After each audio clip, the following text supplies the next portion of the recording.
petit, à l'école, m'est arrivé une expérience, en fait, parce que je les recevais déjà depuis petit.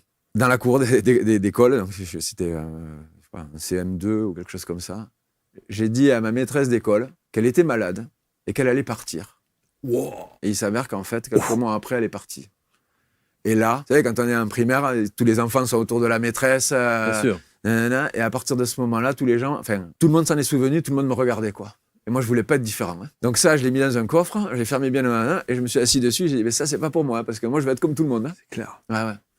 Donc j'avais, je pense, cette chose-là, mais par l'intermédiaire de mon grand-père aussi, parce qu'il me faisait vivre certaines expériences qui me disaient que j'avais peut-être une capacité à entendre des choses que les autres n'entendaient pas, quoi.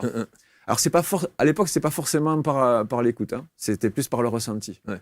Parce qu'aujourd'hui, je vois quand je prodigue mes soins, en fait, je ressens dans mon corps les mal-être des gens. C'est ce qui me permet après de bien ajuster l'énergie pour arriver à dissoudre le plomb, en fait, pour retrouver la petite pépite d'or.